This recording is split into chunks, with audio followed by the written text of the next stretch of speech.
अस्सलाम वालेकुम वरहमतुल्लाहि वबरकातुहू। आज इस वीडियो के अंदर हम बात करेंगे कि एक एम्प्लॉई किस तरह से अपना एनुअल प्रॉपर्टी रिटर्न फाइल कर सकता है ऑनलाइन अपने स्मार्टफोन से। पूरे वीडियो को मैंने 3 हिस्सों में डिवाइड किया है आप लोगों की सहूलियत के लिए। सबसे पहला हिस्सा, उसमें हम देखेंगे रूल्स हैं जो हमें एनुअल प्रॉपर्टी रिटर्न फाइल करने से पहले जानने बेहद ज़रूरी है। दूसरा हिस्सा, उसमें हम हर वो इन्फॉर्मेशन रेडी रखेंगे, हैंडी रखेंगे जिस इन्फॉर्मेशन की ज़रूरत हमें पड़ेगी while filing the annual property return. वो इन्फॉर्मेशन कौन कौन सी है, वीडियो के दूसरे हिस्से में वो इन्फॉर्मेशन मैं आपके साथ शेयर करूंगा। वीडियो का जो तीसरा हिस्सा रहेगा उसमें मैं आपको दिखाऊंगा वो तरीका जिस तरीके से हम PRS यानी कि प्रॉपर्टी रिटर्न सिस्टम का जो पोर्टल है उसमें किस तरह से हम अपना annual property return form fill कर सकते हैं। पहला हिस्सा, रूल्स टू नो। 5 ऐसे रूल्स हैं जो हर एक एम्प्लॉई को जानने बेहद ज़रूरी है before filing there annual property returns. उसमें से जो पहला रूल है वो है कि एनुअल प्रॉपर्टी रिटर्न्स जम्मू व कश्मीर के हर एक एम्प्लॉई को फाइल करना ज़रूरी है। इसके लिए बाज़ाब्ता GAD से सर्कुलर आया है जिसका रेफरेंस नंबर और जिसका डेट ये है। Rule number 2, annual property return submit करने का डेट क्या है। एनुअल प्रॉपर्टी रिटर्न फाइल किया जाएगा बिटवीन 1 जनवरी 2023 एंड 31 जनवरी 2023, यानी कि हर एक एम्प्लॉई के पास मुकम्मल तौर पर 1 महीना है ये फाइल करने के लिए, और ये फाइल होगा सिर्फ और सिर्फ through property return system portal से, यानी कि ऑनलाइन। रूल नंबर 3, किसी भी एम्प्लॉई के लिए ये लाजमी नहीं है कि वो अपने एनुअल प्रॉपर्टी रिटर्न का जो स्टेटमेंट होगा या हार्ड कॉपी जो होगी वो अपने DDO के ऑफिस में या किसी और ऑफिशियल के ऑफिस में सबमिट करे, ये ज़रूरी नहीं है। Rule number 4, after submitting the annual property return इसका बाज़ाब्ता इंस्पेक्शन होता है, इसकी जेन्युइननेस चेक की जाती है, और अगर किसी भी तरह का कोई शक अथॉरिटीज़ को लगता है तो एक नोटिस सेंड किया जाता है, भेजा जाता है उस एम्प्लॉय को, और उस एम्प्लॉय को 21 डेज यानी कि 21 दिनों के अंदर अंदर उसे अपनी पोजीशन को एक्सप्लेन करना होगा before the authority.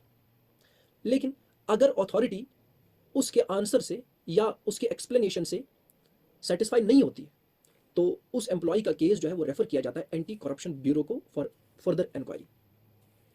Rule number 5, हर एक एम्प्लॉय जब अपनी मूवेबल प्रॉपर्टी की इंफॉर्मेशन को एक्सप्रेस करता है, रिवील करता है, आप लोगों को सिर्फ और सिर्फ उस मूवेबल प्रॉपर्टी को रिवील करना, उसकी इंफॉर्मेशन को रिवील करना है जिसकी कीमत आपके 2 मंथ के बेसिक सैलरी से ज़्यादा हो, आपके 2 मंथ की बेसिक सैलरी से ज़्यादा हो। सिर्फ और सिर्फ आप उसी चीज़ को एक्सप्रेस करेंगे यहाँ पर। दूसरा हिस्सा, वो कौन कौन सी इंफॉर्मेशन है जिसको आपने हैंडी रखनी है, रेडी रखनी है सबमिशन के टाइम। सबसे पहला, आप अपना CPIS कोड यानी कि एम्प्लॉय कोड जो कुछ इस तरह का होता है वो अपने पास हैंडी रखिए। दूसरा, अपना मोबाइल नंबर या फिर ईमेल जिसको आपने CPIS से रजिस्टर किया था, जो रजिस्टर्ड है विद CPIS, उसको हैंडी रखिए। अपना आपने जो अपॉइंटमेंट डेट है वो, और आपकी सारी सैलरी की डिटेल्स, खुसूसन ग्रॉस सैलरी कितनी है आपकी और आपका पे बैंड कितना है, ये चीज़ें आप बिल्कुल रेडी रखेंगे। अगर इन चीज़ों के मुतालिक आपको दिक्कत आ रही है कि कहाँ से लाएं ये पे बैंड वगैरह, तो आप JK HRMS पे जाएं, वहाँ पर सैलरी स्लिप डाउनलोड करें और उसी सैलरी स्लिप से आपको ये सारी डिटेल मिलेगी। चौथी चीज़, आपके पास कितना कैश है, बैंक में कितना कैश है या बैंक्स में कितना कैश है, आपके पास कितना गोल्ड है, आपके पास कितनी ज्वेलरी है, उन सारी चीज़ों की बैलेंस जो है वो आपके पास उसकी इंफॉर्मेशन होनी चाहिए। फाइनल, आपको अपने व्हीकल्स के रिलेटेड हर एक जानकारी होनी चाहिए, जैसे कि आपने कब उस व्हीकल को खरीदा था, खरीदने के टाइम एक्विजिशन कॉस्ट क्या था, जिससे आपने खरीदा वो कौन है, और हर एक एम्प्लॉय जो, जैसे मैंने आपको कहा कि सिर्फ और सिर्फ उस इंफॉर्मेशन को एक्सप्रेस करेंगे मूवेबल प्रॉपर्टी के अंदर जिसकी कीमत आपके 2 मंथ की बेसिक सैलरी से ज़्यादा हो। रेस्ट अगर वो उससे कम हो तो उसे एक्सप्रेस करने की ज़रूरत नहीं है। आइए अब सीधा चलते हैं PRS पोर्टल पर और मैं आपको दिखाऊंगा वो तरीका जिससे आप अपना फॉर्म जो है वो फिल कर सकते हैं ऑनलाइन। अब चलिए अपने मोबाइल फ़ोन को अनलॉक कीजिए और अपना ब्राउज़र जो है उसे ओपन करें। कोई भी ब्राउज़र जो आप इस्तेमाल करते हो। एक चीज़ है यहाँ मैं वो मेंशन करना चाहता हूँ, मोबाइल पर प्रॉपर्टी रिटर्न का फॉर्म फिल करना थोड़ा थोड़ा सा कठिन है, थोड़ा सा मुश्किल है। बेहतर यही होगा कि अगर आप लैपटॉप या डेस्कटॉप का इस्तेमाल करें तो बस करना कुछ नहीं है, आप ब्राउज़र में चले जाइए, जो कोई भी ब्राउज़र आप इस्तेमाल करते हो। ब्राउज़र में गूगल के नीचे एक ऑप्शन है, ये वाला ऑप्शन, इसके अंदर क्या करना है, इसके अंदर आपको टाइप करना है PRS, PRSJK। ये मैंने क्लिक किया और सबसे पहला जो वेबसाइट खुलता है prs.jk.gov.in, इस पर आपको क्लिक करना है, यानी कि आपको इस वाले हिस्से पर क्लिक करना है। इस पर क्लिक करने के बाद जो ही मैंने इस पर क्लिक किया, हम PRS के इंटरफेस यानी कि पोर्टल के अंदर चले गए। अब यहाँ पर एक इम्पॉर्टेंट चीज़ याद रखिएगा कि अगर आप मोबाइल से भर रहे हो तो मोबाइल पर आपको यहाँ पर 3 लाइन्स नज़र आएंगे। जो ही आप उन 3 लाइन्स को क्लिक करोगे तो आपको ये सारे ऑप्शंस ड्रॉप डाउन में आएंगे, ये सारे ऑप्शंस। लेकिन मैं लैपटॉप का इस्तेमाल करता हूँ, इसीलिए मुझे ये हॉरिजॉन्टल फॉर्म में दिख रहे हैं। तो ये सारे ऑप्शंस हमारे काम के नहीं है, हमारे काम का है एक तो एम्प्लॉय रजिस्ट्रेशन और दूसरा एम्प्लॉय लॉगिन। ये दो हमारे काम के हैं। सबसे पहले मैं बात करूं एम्प्लॉय रजिस्ट्रेशन की। ये उन एम्प्लॉयज़ के लिए है जिन्होंने अभी तक रजिस्ट्रेशन नहीं की हो, अनरजिस्टर्ड एम्प्लॉयज़ के लिए, अनरजिस्टर्ड एम्प्लॉयज़ के लिए है ये, जिन्होंने अभी तक पोर्टल पर रजिस्ट्रेशन नहीं की है। और दूसरा एम्प्लॉय लॉगिन, ये उन एम्प्लॉयज़ के लिए है जो ऑलरेडी रजिस्टर्ड है, ऑलरेडी रजिस्टर्ड, जिन्होंने लास्ट ईयर भी इसी पोर्टल का सहारा लेकर या इसी पोर्टल के ज़रिए अपना प्रॉपर्टी रिटर्न फाइल किया था। ऑलरेडी रजिस्टर्ड जो होते हैं उनके लिए। अब कोई मसला नहीं है, चाहे आपने रजिस्ट्रेशन की हुई है या आप अनरजिस्टर्ड हो, दोनों का सोल्यूशन मैं इसी वीडियो में बताऊंगा। सबसे पहले बात कर लेंगे एम्प्लॉय जिनको आज ही नई रजिस्ट्रेशन करनी है। सिंपल तरीका है, इस पर क्लिक करना है एम्प्लॉय रजिस्ट्रेशन पर। इस पर क्लिक करने के बाद हम इस ऑप्शन के अंदर चले जाएंगे। आप देख रहे हो, आपको ऑप्शन दिख रहा होगा। यहाँ पर हमें 2 ऑप्शंस मिलेंगे, ये 2 ऑप्शंस। यहाँ पर आप अपना CPIS नंबर जो है, जो एम्प्लॉय कोड होता है, वो कुछ लेटर्स इंग्लिश के और कुछ क्या कहते हैं हम इसको, मैथमेटिकल नंबर्स होते हैं, वो आपको यहाँ पर टाइप करना है। उसके बाद ये टाइप करने के बाद आप ये जो यहाँ पर लिखा हुआ है, ये जिस सूरत में लिखा हुआ है, कैपिटल में है तो आपको कैपिटल में ही मेंशन करना है, स्मॉल में है तो स्मॉल में ही आपको इसको टाइप करना है, और जो भी न्यूमेरिकल है यहाँ पर या जो भी न्यूमेरिक है यहाँ पर, उसको उसी ढंग से आपको यहाँ पर टाइप करना है। ये टाइप करने के बाद आपको इस वाले ऑप्शन को क्लिक करना है, तो ये आपकी सारी डिटेल जो है वो फेच कर लेगा। जैसे मैं आपको यहाँ पर एग्जांपल बताऊंगा किस तरह से करना है। जैसे मैं यहाँ पर एक नंबर लिख रहा हूँ, CPIS नंबर। अब देखिए, हमारा जो CPIS नंबर होता है, उसके जितने भी अल्फ़ाबेट होते हैं, जितने भी लेटर्स उसमें होते हैं, वो सब के सब कैपिटल फॉर्म में होते हैं। लेकिन कोई दिक्कत नहीं है, ये केस सेंसिटिव नहीं होता है, आप इसको स्मॉल फॉर्म में भी लिख सकते हो। ये मैंने लिखा, और नीचे जो जिस ढंग से है, ये केस सेंसिटिव है, जो जिस ढंग से लिखा हुआ है उसको उसी ढंग से ही आप क्लिक भी करेंगे, यानी कि टाइप भी करेंगे। तो ये मैंने दोनों ऑप्शंस भर दिए। अब मैं यहाँ पर क्लिक करूँगा फेच पर। तो जो ही मैंने फेच पर क्लिक किया, ये देखिए वहाँ से एक मैसेज फ्लैश हो रही है, CPIS नंबर ऑलरेडी रजिस्टर्ड। क्योंकि जो नंबर मैंने यहाँ पर इनपुट किया वो ऑलरेडी रजिस्टर्ड था, लेकिन आपका नहीं है, तो आप क्या करोगे? ये आपकी सारी डिटेल जो है आपके स्क्रीन पर आएगी, ठीक है, और साथ ही साथ एक OTP भी आ जाएगा, और वो OTP आएगा उसी नंबर पर जिसे हमने नाम दिया है registered mobile number, registered mobile number, और रजिस्टर्ड ईमेल पर आएगा। बस वहाँ से आपको कॉपी करके पेस्ट करना है और आपकी रजिस्ट्रेशन कंप्लीट। और जो भी ऑप्शंस आएंगे वो कंप्लीट। यहाँ पर पॉसिबल नहीं है क्योंकि मैं किसी और का नंबर जो है वो इस्तेमाल नहीं कर सकता हूँ। अनरजिस्टर्ड मेरा अपना, मैंने अपना किया, वो ऑलरेडी रजिस्टर्ड है। तो इस तरह से एक अनरजिस्टर्ड एम्प्लॉय अपना रजिस्ट्रेशन कर सकता है। इंटरफेस बिल्कुल आसान है, आपको खुद ही ऑप्शन समझ आ जाएंगे और आप अपना ये जो CPIS है उसको आप रजिस्टर कर सकते हो। दूसरी बात, अब आपने रजिस्ट्रेशन की है, अब क्या करना है? अब जो मैं बताऊंगा वो जिन्होंने अभी रजिस्ट्रेशन की है उनके लिए भी है, और जो ऑलरेडी रजिस्टर्ड है उनके लिए। और ऑप्शन क्या है? Employ login. इस पर हमें क्लिक करना है।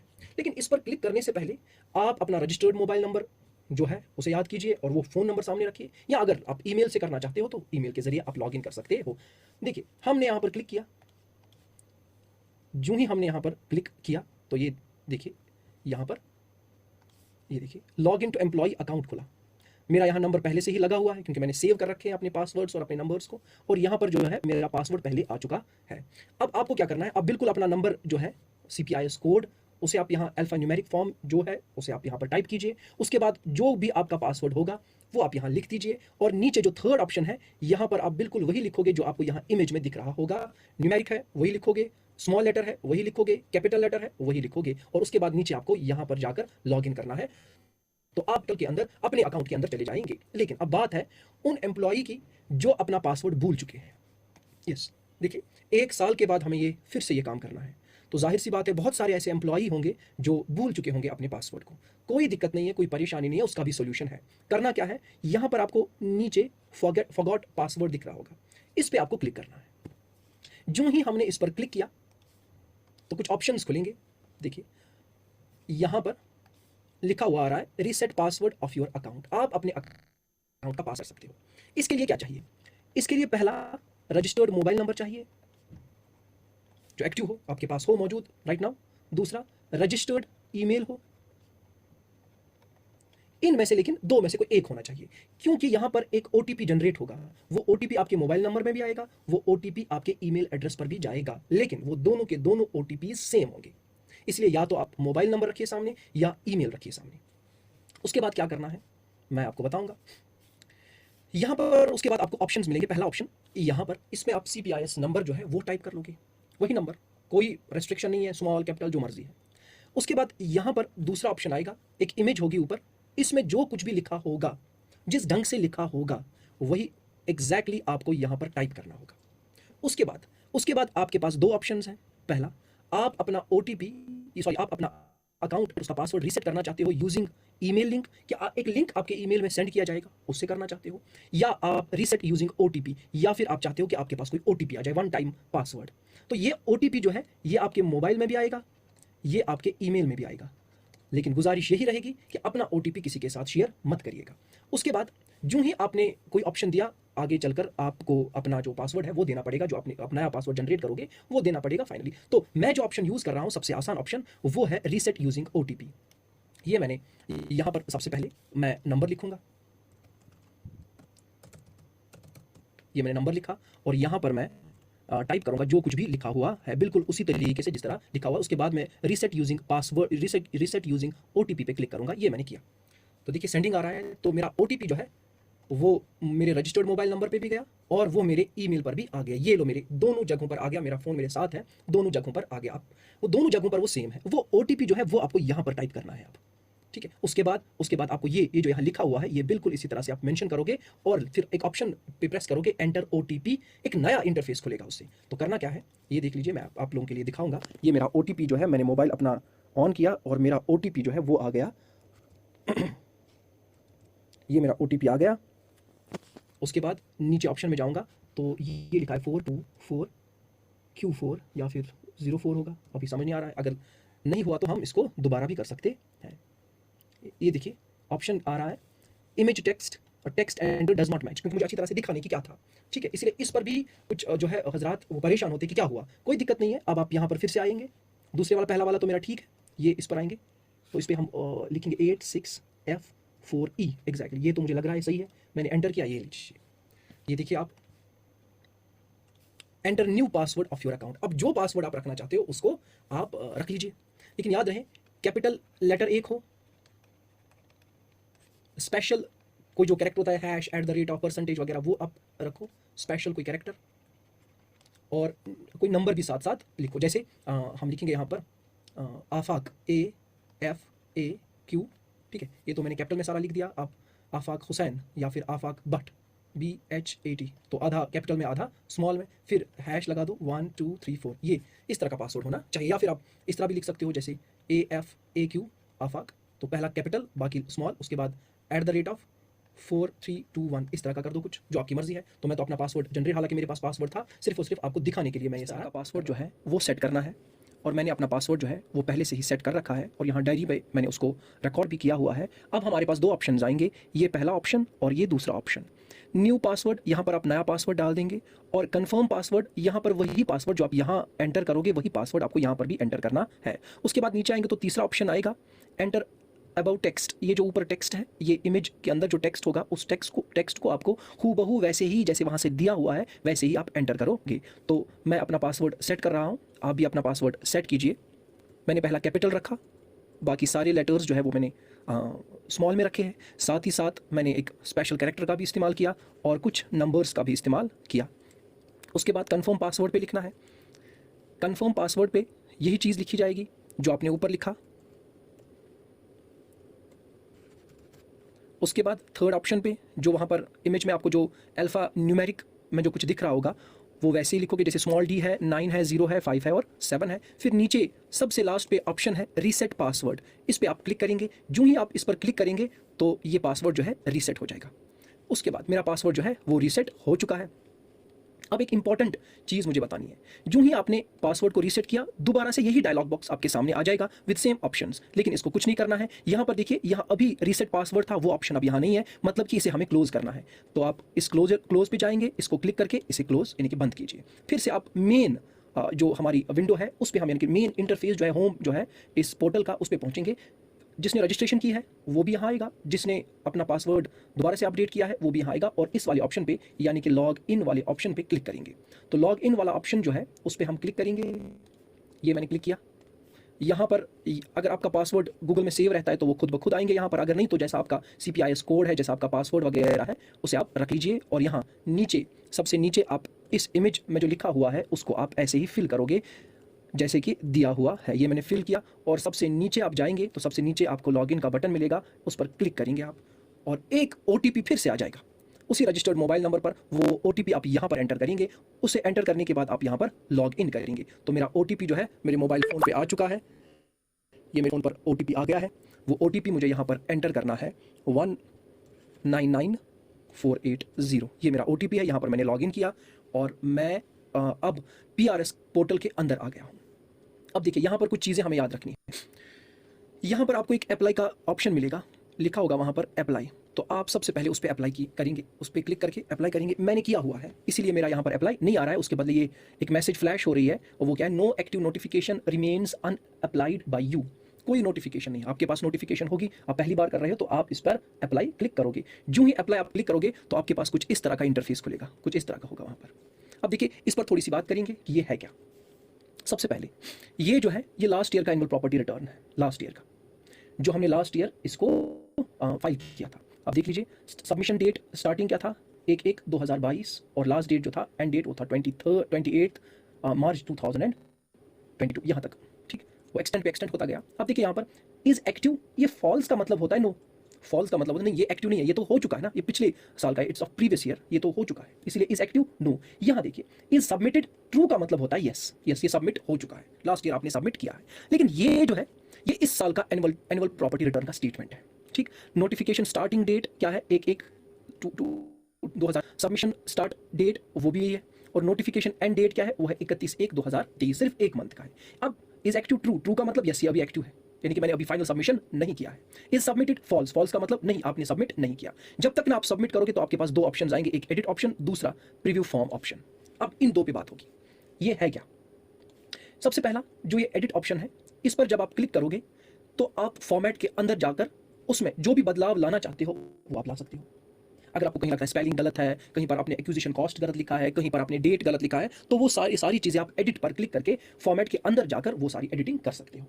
दूसरा होता है प्रीव्यू फॉर्म। प्रीव्यू फॉर्म का मतलब है जब आप इस पर क्लिक करेंगे तो जो कुछ आपने लिखा है वो बाज़ाब्ता PDF फॉर्मेट में डाउनलोड हो जाएगा, और आप चेक कर सकते हो कि आपने लिखा है। उसके बाद अगर वहाँ पर आपको कोई दिक्कत लगेगी, कुछ लोग तो उसका प्रिंट भी निकालते हैं और चेक करते हैं कि मैंने सारा ठीक लिखा, अगर कहीं गलती होगी तो वो पेंसिल से वो करेक्शन उस हार्ड कॉपी पे करते हैं और एडिट पर क्लिक करके अपना फॉर्म जो है उसमें से वो चेंजेस कर लेते हैं। तो ये प्रीव्यू फॉर्म का मतलब यही होता है। अच्छा, अगर आपने ये क्लिक किया तो वो फॉर्म जो है वो कहाँ डाउनलोड होगा। हाँ देखिए, अगर आप लैपटॉप या डेस्कटॉप का इस्तेमाल करते हैं तो वो जो है वो यहाँ पर फ्लैश होगा। जब आप इसको डाउनलोड करोगे, जैसे कि मैं करूँगा डाउनलोड, ये देख लीजिए मैंने यहाँ प्रीव्यू फॉर्म पे क्लिक किया,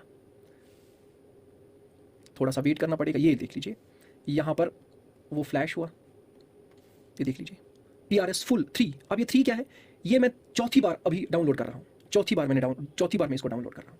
चौथी बार मैंने डाउनलोड किया, इससे पहले मैंने एक बार किया तब PRS फुल आएगा .PDF, इसी नाम से इसको ढूंढना है। दूसरी बार जब आप डाउनलोड करोगे तो PRS फुल 1 आएगा ब्रैकेट के अंदर, तीसरी बार करोगे तो 2 आएगा ब्रैकेट के अंदर, चौथी बार करोगे तो 3 आएगा ब्रैकेट के अंदर। लेकिन अगर आपका ये नहीं है, डेस्कटॉप यूज़ नहीं कर रहे हो, आप मोबाइल फ़ोन यूज़ कर रहे हो, तो आपको गूगल के अंदर जाना है, यानी कि क्रोम के अंदर जाना है ब्राउज़र के। वहाँ आपको राइट कॉर्नर में टॉप वाले कॉर्नर में आपको 3 डॉट्स नजर आएंगे, उस पर क्लिक करना है। उस पर क्लिक किया तो कुछ ऑप्शंस आएंगे, उसमें जो चौथा ऑप्शन होगा वो है डाउनलोड का। आप डाउनलोड पर क्लिक करें तो आपका PRS फुल जो है वो आपके सामने होगा with the same name PRSfull.pdf। ठीक, इस तरह से आप इसको डाउनलोड करके आप इसमें करेक्शंस अगर ढूंढना चाहते हो या गलतियां करेक्शंस अगर करना चाहते हो, गलतियां ढूंढना चाहते हो, वो आप इजीली कर सकते हो। और वो गलतियां ठीक अगर आप करना चाहते हो तो आप एडिट ऑप्शन में जाकर उसे ठीक कर सकते हो। उसके बाद मेरा तो अभी पूरा नहीं हुआ है, बस मैंने सिर्फ अप्लाई किया हुआ था और कुछ नहीं। यूं ही मैं इस पर एडिट पर क्लिक करता हूं, मेरे सामने फॉर्मेट खुलेगा। ये देखिए एक फ्लैश हो रही है, एक इन्फॉर्मेशन लिखा जा रहा है, are you sure you want to edit this form? Yes, मुझे इसको एडिट करना है। यस, ये भी देख लीजिए, please submit your form before final submission date. जो फाइनल सबमिशन डेट है यानी कि 31/1/2023, उससे पहले आप अपना फॉर्म भर दीजिए। बिल्कुल भरेंगे। तो यहाँ पर ओके पर क्लिक किया। ओके पर जो है आप क्लिक करेंगे तो आपके सामने फॉर्मेट खुलेगा। इसी फॉर्मेट पे अब एक एक करके बात होगी। तो पहली चीज़ यहाँ देख लीजिए, यहाँ डैशबोर्ड है वही जिस पर हम अभी थे। फिर है एम्प्लॉय, दूसरा ऑप्शन। एम्प्लॉय में दो चीज़ें, पहला बेसिक इन्फो, दूसरी है प्रॉपर्टी। अभी सबसे पहले हम बेसिक इन्फॉर्मेशन जो है वो फिल करेंगे। यहाँ पर हमारी बेसिक डिटेल्स, बिल्कुल नाम, डिजिग्नेशन वगैरह वगैरह। तो इसे फिल करने के लिए सबसे पहले हम जाएंगे, यहाँ आप देख रहे हो पहला ऑप्शन डिपार्टमेंट। आपका कौन सा department? Education department, fisheries department, कोई और डिपार्टमेंट होगा तो आप अकॉर्डिंगली अपना डिपार्टमेंट सेलेक्ट करेंगे। आपको लिखना नहीं है, ये देख लीजिए यहाँ पर है ड्रॉप डाउन एरो, उस पर क्लिक करें। उस पर मैंने देख लीजिए क्लिक किया। ये देख लीजिए सारी चीज़ें जो है एक एक करके मेरे सामने आएंगी। जो भी आपका डिपार्टमेंट है आप उसको ढूंढेंगे। जैसे कि आपको एजुकेशन डिपार्टमेंट ढूंढना है तो आपको एक एक करके देखने की जरूरत नहीं, आप सिर्फ EDU लिख लीजिए ऊपर, एजुकेशन डिपार्टमेंट आपके सामने आ जाएगा। उसके बाद दूसरा ऑप्शन, आपका नाम क्या है, ये आप अपने सर्विस बुक के नाम, सर्विस बुक पर जो नाम है उसी के हिसाब से आप ये नाम भी फिल करेंगे। तीसरा ऑप्शन, आपकी डिजिग्नेशन क्या है, ये आपको खुद भरना है। आप क्या हो, आपका काम क्या है, कोई आप जूनियर असिस्टेंट हो, आप सीनियर स्टैटिस्टिकल असिस्टेंट हो, आप डॉक्टर हो, आप जूनियर इंजीनियर हो, जो कुछ भी टीचर हो, लेक्चरर हो, एटसेट्रा, वो आप यहाँ पर मेंशन करेंगे। और यहाँ पर चौथा ऑप्शन जो है, यहाँ पर आप अपना ऑफिशियल एड्रेस बताओगे। हायर सेकेंडरीज में काम करने वाले, मैं टीचर हजरात से कह रहा हूँ, हायर सेकेंडरीज में काम करने वाले अपना प्रिंसिपल का एड्रेस लिखेंगे, यानी कि प्रिंसिपल फलाना हायर सेकेंडरी। हेडमास्टर यानी कि हाई स्कूल्स में काम करने वाले वो अकॉर्डिंगली अपना headmaster dash dash high school वगैरह लिखेंगे। लेकिन जो प्राइमरी और मिडिल स्कूल्स में काम करेंगे वो अपना स्कूल का एड्रेस नहीं लिखेंगे, बल्कि वो अपने जडियो साहब का एड्रेस लिखेंगे। जडियो, जो कोई भी जडियो आपका, आपके इलाके का जडियो, उनका एड्रेस लिखना है, मुकम्मल एड्रेस। तो ये हो गए हमारे 4 ऑप्शन। उसके बाद नीचे की तरफ देखेंगे,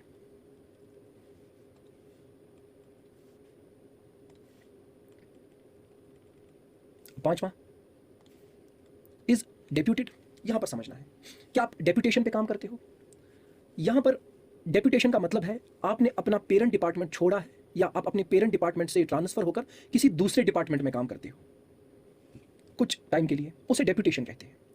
लेकिन जैसे एजुकेशन डिपार्टमेंट में हमें एक स्कूल से उठाकर दूसरे स्कूल लिया जाता है, डिप्लॉयमेंट बेसिस पर या फिर रैशनलाइजेशन बेसिस पर, उसे डेप्यूटेशन नहीं कहते हैं।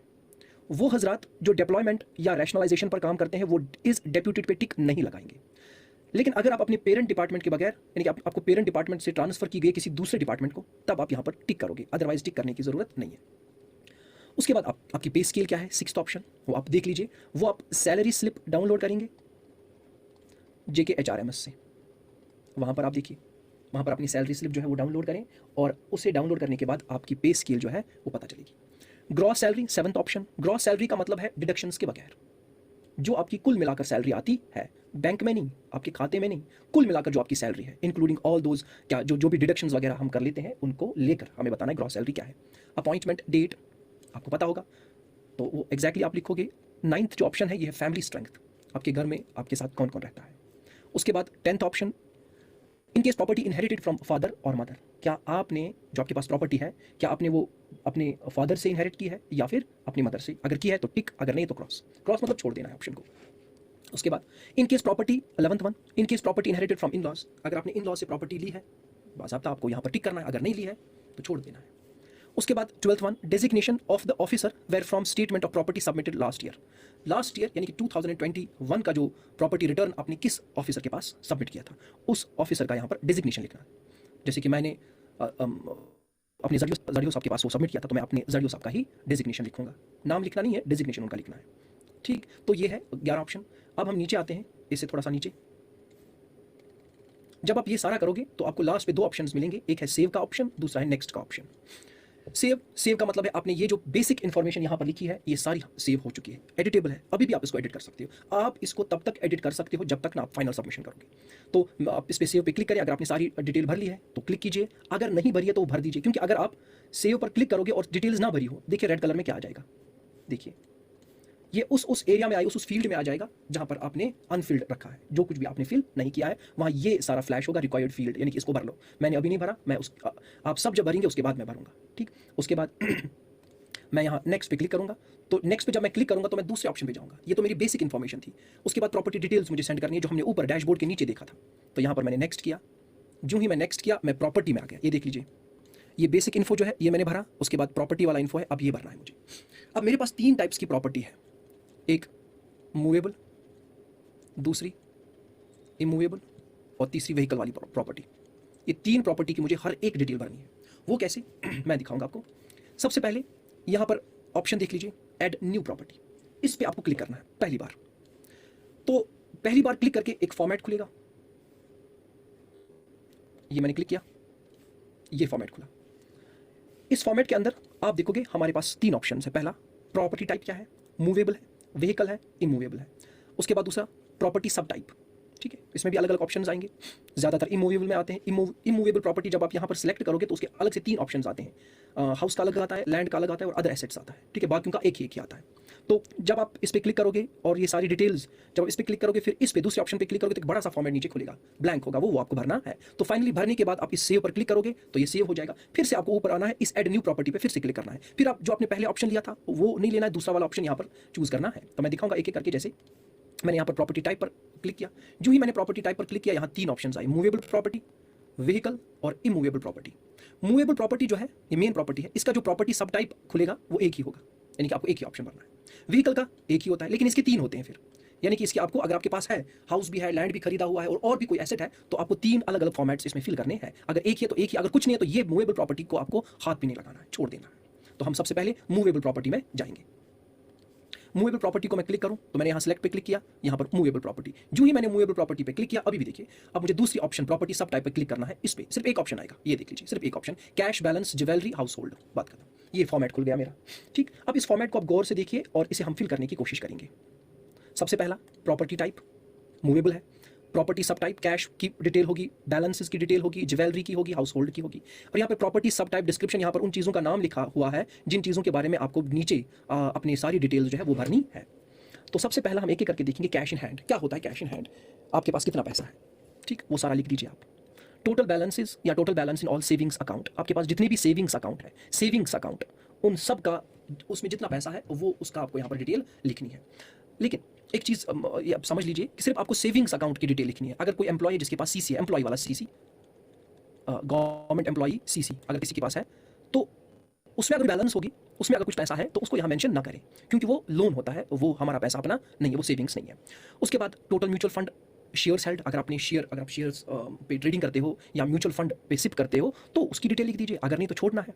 उसके बाद इस ऑप्शन पे आएंगे, फिक्स्ड डिपॉजिट जिसको हम एफडी कहते हैं, अगर है किसी बैंक में तो उसकी वैल्यू लिख दीजिए, ठीक। उसके बाद total value of any other investment made like RD, recurring deposit, ठीक है, या फिर कोई सेविंग सर्टिफिकेट हो आपके पास, या फिर आपके पास गोल्ड बॉन्ड्स हो उसकी डिटेल, या कोई और बॉन्ड्स हो या डिबेंचर्स में आपने पैसा लगा रखा है वो आप लिख दीजिए। या अगर आप इलेक्ट्रॉनिक या इलेक्ट्रिक आइटम्स का लिखते हो तो सिर्फ और सिर्फ उस आइटम का लिखोगे जिसकी कीमत आपके 2 मंथ की बेसिक सैलरी से ज़्यादा हो। आपने फ़ोन लाया 10,000 का, लिखने की ज़रूरत नहीं है, आप सिर्फ उस आइटम को यहाँ पर मेंशन करोगे जिसका वैल्यू जो है वो 2 मंथ की सैलरी से ज़्यादा हो। आगे बढ़े,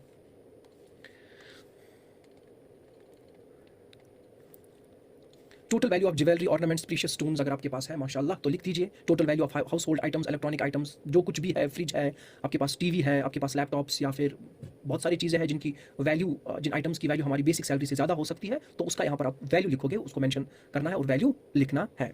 रिमार्क्स, एडिशनल डिटेल्स अगर आपके पास कुछ है तो यहाँ पर वो सारी डिटेल्स आप लिख सकते हैं। उसके बाद सेव, जो ही आप सेव पर क्लिक करोगे, अगर आपने सारे फील्ड्स लिखे हुए हैं तो कोई ये मैसेज फ्लैश नहीं होगी रेड कलर में। देखिए मैंने सेव किया तो आ गया रिक्वायर्ड फील्ड, क्योंकि मैंने भरा नहीं है। मैं जब आप सब लोग भरोगे उसके बाद मैं इसको सबमिट करूंगा, क्योंकि हो सकता है किसी को दिक्कत हो, तो वो दिक्कत उसका वीडियो मत बनाना होगा या उसकी इन्फॉर्मेशन मत देनी होगी, तो मैं अपना जो है अभी सबमिट नहीं करूंगा। उसके बाद जो ही आपने यहाँ सेव किया, आप फिर से ऊपर जाएंगे तो ऐड न्यू प्रॉपर्टी पे क्लिक करेंगे। जो ही आपने ऐड न्यू प्रॉपर्टी पे क्लिक किया, ये देखिए फिर से खुल गया। तो मूवेबल प्रॉपर्टी का तो मैंने अभी भर दिया। अब दूसरा ये फिर से यही ऑप्शंस देख लीजिए, प्रॉपर्टी टाइप, प्रॉपर्टी सब टाइप, और ये क्या करना है, सेव बैक वगैरह जो है। तो फिर से वही करना क्या है, प्रॉपर्टी पे सिलेक्ट करना। जो प्रॉपर्टी मैंने इससे पहले सिलेक्ट की हुई थी मूवेबल प्रॉपर्टी, उसकी डिटेल तो मैंने सारी लिख दी। अब व्हीकल पे क्लिक किया तो यहाँ पर प्रॉपर्टी सब टाइप, एक ही ऑप्शन आएगा व्हीकल्स, बस ये फॉर्म जो है वो खुल गया। उसके बाद टाइप ऑफ, उसके बाद यहाँ लिखा हुआ है टाइप ऑफ व्हीकल, किस किस्म का व्हीकल है आपके पास। मेरे पास स्कूटी है, मेरे पास 2 व्हीलर है, मेरे पास 3 व्हीलर है, मेरे पास 4 व्हीलर है, जो कुछ भी होगा वो आप टाइप इधर मेंशन करोगे। डिस्क्रिप्शन ऑफ व्हीकल, अगर आप व्हीकल के बारे में कोई डिटेल देना चाहते हो, कुछ लिखना चाहते हो, कलर ऐसा है, इंजन इस तरह का है, नंबर ये है, रजिस्ट्रेशन नंबर ये है, एटसेट्रा।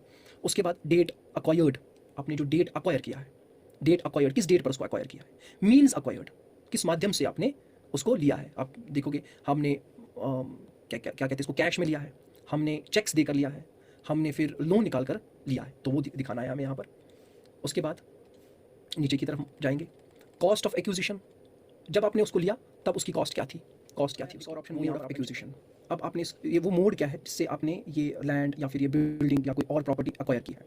तो इस पर आप दिखा सकते हो कि मैंने ये इनहेरिटेड प्रॉपर्टी है अगर होगी, या आप दिखा सकते हो गिफ्टेड प्रॉपर्टी है इनहेरिटेड, या दिखा सकते हो गिफ्टेड प्रॉपर्टी है, ओके ऑल दैट। या अगर आपने ऐसी प्रॉपर्टी लीज पे ली है तो लीज भी दिखा सकते हो, एटसेट्रा। ठीक है, ये चीज़ हमें यहाँ पर ध्यान में रखनी है कि मीन्स ऑफ एक्विजिशन जो ऊपर था वहाँ पर आप दिखाओगे लोन से लिया है, कैश से लिया है, या चेक्स देकर लिया है, एटसेट्रा। वो यहाँ पर लेकिन आपको मोड ऑफ एक्विजिशन में ये दिखाना है कि इनहेरिटेड है, गिफ्टेड है, डेट ऑफ एक्विजिशन आपने कब इसको अक्वायर किया था वो लिखना है। फ्रॉम होम अक्वायर्ड, आपने किससे अक्वायर किया, यानी कि लिया किससे, उसका नाम लिखना है, सेलर का नाम लिखना है, वो जो बेचने वाला था उसका नाम लिखना है। Whether acquired with proper permission, आपने परमिशन लिया था, बिल्कुल लिया था, तो वो आप यहाँ पर मेंशन करोगे yes or no. Authority reference, किससे लिया था उसकी रेफरेंस यहाँ पर आप दोगे। तो मैंने फलानी से, वो डेट वगैरह जो भी होगा, रेफरेंस नंबर वो सब लिखना है। ओनर नेम, उस चीज़ का ओनर कौन था, ओनर रिलेशन, उसके साथ क्या रिलेशन है। अगर आपने अपने नाम पर लिया है तो आप लिखोगे सेल्फ यहाँ पर, यहाँ अपना नाम, यहाँ सेल्फ। अगर आपने अपने बीवी के नाम से लिया था, यहाँ अपने वाइफ का नाम लिखेंगे और यहाँ पर वाइफ लिखेंगे, ठीक है। अगर आपने हस्बैंड के नाम से लिया तो यहाँ हस्बैंड का नाम लिखेंगे, तो यहाँ हस्बैंड लिखेंगे, और उसके बाद नीचे remarks additional details if any अगर है कोई तो यहाँ पर लिख दीजिए। फिर लास्ट पे वही सेव का ऑप्शन आ रहा है, इसको क्लिक करें। अगर आपने सारी फील्ड्स भर लिए है तो ओके चला जाएगा, अगर नहीं तो फील्ड रिक्वायर्ड फील्ड आ जाएगा फ्लैश होकर। तो मैं यहाँ पर क्लिक करूँगा सेव पर, जो ही मैंने सेव पर क्लिक किया ये मेरा फॉर्म जो है वो सबमिट हुआ। फिर से मुझे ऊपर वाला जो है उस पर आना है, फाइनली ये यहाँ पर आए। तो यहाँ पर फिर से मैं लिखूंगा एक बार, क्योंकि ये सारी चीज़ें अब नहीं आएंगी। फिर से ऐड न्यू प्रॉपर्टी, जो ही मैंने ऐड न्यू प्रॉपर्टी पे क्लिक किया फिर से खुला। अब 2 ऑप्शंस मेरे हो गए। अब तीसरा ऑप्शन इमूवेबल प्रॉपर्टी का। इमूवेबल प्रॉपर्टी में आपके 3 ऑप्शंस आएंगे, ये देख लीजिए। बिल्डिंग, कमर्शियल, रेजिडेंशियल, मकान है, शॉप लिया हुआ है, लैंड है, या अदर एसेट है, या कोई एनी अदर एसेट, कोई और प्रॉपर्टी आपने खरीदी हुई है। तो एक एक करके सारी डिटेल हमें लिख कर ले रहा हूँ। बिल्डिंग, कमर्शियल और रेजिडेंशियल पे मैंने क्लिक किया तो फॉर्मेट खुल गया, ये देख लीजिए। सबसे पहला स्टेट जम्मू एंड कश्मीर, या किसी और स्टेट में मत खरीदा होगा। डिस्ट्रिक्ट कौन सा है, तहसील कौन सा है, विलेज कौन सा है, नाम लिखना है। कंप्लीट एड्रेस, मुकम्मल एड्रेस आपको देना है। उसके बाद यहाँ पर सिटी का नाम जहाँ पर आपने ये प्रॉपर्टी खरीदी है, पिन, वहाँ का पिन कोड क्या है। डिस्क्रिप्शन ऑफ प्रॉपर्टी, आपको थोड़ी बहुत उसकी डिटेल लिखनी है, लोकेशन लिख लो, या कितनी स्टोरी है वो लिख लो, या फिर कितना लैंड सामने है वो लिखना है, ठीक है, एक्सेट्रा। अक्वायर्ड पता है आपको कब लिया है, मीन्स अक्वायर्ड पता है आपको। Cost of construction, acquirement including of land in case of house, अगर आपने बनाया, अपनी ज़मीन लिया है फिर आपने कंस्ट्रक्शन की है उस पर, तो वो कॉस्ट लिखना है आपको। एक्वायरमेंट इंक्लूडिंग ऑफ लैंड, लेकिन प्लस लैंड, यानी कि यहाँ पर आपको construction cost plus acquisition cost of land, acquisition, तो यहाँ पर एक और ऑप्शन मोड ऑफ एक्विजिशन। अब आपने ये वो मोड क्या है जिससे आपने ये लैंड या फिर ये बिल्डिंग या कोई और प्रॉपर्टी अक्वायर की है। तो इस पर आप दिखा सकते हो कि मैंने ये इनहेरिटेड प्रॉपर्टी है अगर होगी, या आप दिखा सकते हो गिफ्टेड प्रॉपर्टी है इनहेरिटेड, या दिखा सकते हो गिफ्टेड प्रॉपर्टी है, ओके ऑल दैट। या अगर आपने ऐसी प्रॉपर्टी लीज पे ली है तो लीज भी दिखा सकते हो, एटसेट्रा। ठीक है, ये चीज़ हमें यहाँ पर ध्यान में रखनी है कि मीन्स ऑफ एक्विजिशन जो ऊपर था वहाँ पर आप दिखाओगे लोन से लिया है, कैश से लिया है, या चेक्स देकर लिया है, एटसेट्रा। वो यहाँ पर लेकिन आपको मोड ऑफ एक्विजिशन में ये दिखाना है कि इनहेरिटेड है, गिफ्टेड है, लीज्ड है, एटसेट्रा। उसके बाद डेट ऑफ एक्विजिशन, आपने इसको इस तरीके से कब अक्वायर किया है, ठीक है, वो डेट हमें यहाँ पर मेंशन करना है। उसके बाद फ्रॉम होम अक्वायर्ड, किससे लिया है, आपने किससे लिया है, तो आपने अपने फादर से लिया है, अपने ग्रैंडफादर से लिया है, अपने भाई से लिया है, एटसेट्रा, वो लिखना है यहाँ पर। उसके बाद आगे बढ़ते हैं। यहाँ पर लिखा है whether acquired with proper permission, तो आप वो डिस्क्रिप्शन में लिख दो, इस बॉक्स में लिख दो कि आपने प्रॉपर परमिशन लिया है नहीं लिया है, ठीक। और नेक्स्ट अथॉरिटी रेफरेंस, वो रेफरेंस नंबर दो, वो रेफरेंस डेट नंबर जो कुछ भी होगा वो हमें यहाँ पर मेंशन करना है जिससे आपने परमिशन लिया है, परमिशन वाला है ये। तो आगे बढ़े। उसके बाद प्रेजेंट वैल्यू ऑफ प्रॉपर्टी, यहाँ प्रेजेंट वैल्यू ऑफ प्रॉपर्टी, आपकी जो प्रॉपर्टी है जिसको आपने अक्वायर किया हुआ है उसका प्रेजेंट स्टेटस क्या है, उसकी प्रेजेंट वैल्यू क्या है। एनुअल इनकम फ्रॉम प्रॉपर्टी, ये समझना जरूरी है। एनुअल इनकम फ्रॉम प्रॉपर्टी का मतलब होता है कि अगर आपने वो प्रॉपर्टी रेंट पे चढ़ा रखी है, आप उसको रेंट पे देते हो, वहां से आप इनकम लेते हो, बस वो एनुअल इनकम कितनी है वो यहाँ पर मेंशन करना है, वो यहाँ पर मेंशन करना है, ठीक है। ओनर नेम जिनसे आपने दी है, ठीक है, वो कौन है, वो ओनर क्या है, और ओनर की रिलेशन क्या है आपके साथ, जो रिलेशन होगी, फ्रेंड है, भाई है, फादर है, वट एवर इट इज। उसके बाद लास्ट में remarks additional details if any, उसके बाद सेव का ऑप्शन। इसी तरह जो ही आपने यहाँ पर सेव का ऑप्शन प्रेस किया, आप फिर से ऊपर जाओगे, जो आपने सेव का ऑप्शन प्रेस किया आप फिर से ऊपर जाओगे, ऊपर फिर से आपको यही प्रोसेस फिर से करनी है, लेकिन इस बार फिर से इमूवेबल प्रॉपर्टी यहाँ ही, लेकिन यहाँ पर आप लैंड्स के साथ करोगे यही मामला, फिर अगर कोई और एसेट या और प्रॉपर्टी होगी उसके साथ आप यही मामला करोगे। तो फाइनली जब आप ये सारा कंप्लीट करोगे आप फाइनल सबमिशन करोगे, लेकिन फाइनल सबमिशन करने से पहले डैशबोर्ड पे जाएंगे, डैशबोर्ड पे प्रीव्यू फॉर्म करेंगे, एक एक चीज़ पहले चेक करेंगे कि हमने सारा कवर किया है, सारी डिटेल सही भरी है। उसके बाद आप यहाँ पर ऑप्शन आएगा फाइनल सबमिशन या सबमिटेड, तो वो आप ऑप्शन प्रेस करोगे तो आपका फॉर्म जो है वो सबमिट होगा। Thank you so much. अस्सलाम वालेकुम वरहमतुल्लाहि वबरकातुहू।